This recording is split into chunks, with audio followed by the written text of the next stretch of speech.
Hi hello నమస్తే. ఇప్పుడే bad news movie చూసి రావడం జరిగింది. ఈ మూవీ ఎలా ఉందో ఒక్క ముక్కలో తెలుసుకుందాం. యానిమల్ సినిమాతోనే ఓవర్ నైట్ స్టార్ హీరోయిన్ అయిన తృప్తి ధీమ్రి హీరోయిన్ గా వరుస అవకాశాలు దక్కించుకుంటుంది. ఆ చేసిన మూవీనే బ్యాడ్ న్యూస్. ఈ మూవీలో ఇక్కీ కౌశల్ హీరోగా నటించారు.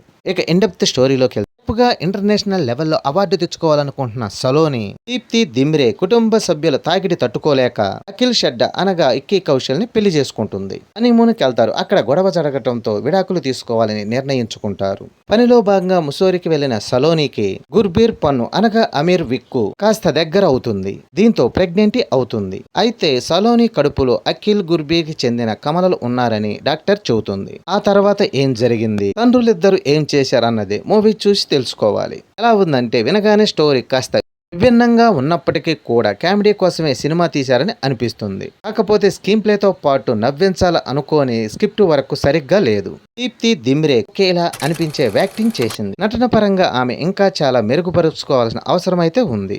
ఇక సెకండ్ హాఫ్ లో ప్రధానమైన పాత్రలో ఇద్దరు కలుసుకునే సీన్లు చాలా సాగదీశారు. దీంతో అప్పటి వరకు ఎంతో కొంత ఎంటర్టైన్ చేసిన సినిమా బోర్ కొట్టిస్తుంది. బ్యాడ్ న్యూస్ మూవీలో ఏదైనా ప్లస్ పాయింట్ ఉందా అంటే అది ఇక్కీ కౌశల్ పాత్ర మాత్రమే. ఆయన చాలా కష్టపడ్డాడు. కల్కి రిలీజ్ అయి 4 వారాలు అయినప్పటికి కూడా దాని హవా అంగా నడుస్తూనే ఉంది. గత వారం భారతీయ 2 వచ్చింది గానీ బాక్సాఫీస్ దగ్గర ఘోరమైన అపజయాన్ని మూటగట్టుకుంది. ఇక ఈ వారం రిలీజ్ అయిన పేక మేడలో డార్లింగ్ పాజిటివ్ టాక్ తెచ్చుకున్నాయి.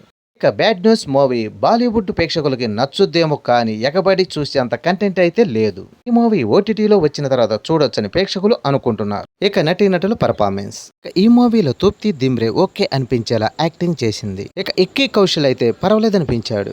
తన నటనతో యాక్టింగ్ తో మెప్పించాడని చెప్పొచ్చు. అమీర్ వీక్ ఓకే అనిపించాడు. ఇక మిగతా నటీనటులు పర్వాలేదనిపించారు. ఇక సాంకేతిక విభాగానికి వస్తే సినిమాటోగ్రఫీ, విజువల్స్ పర్వాలేదనిపించింది. Background music okay. ఇక ఎడిటింగ్ అక్కడక్కడ కత్తిరిక పని చెప్పాల్సిన అవసరం ఉంది.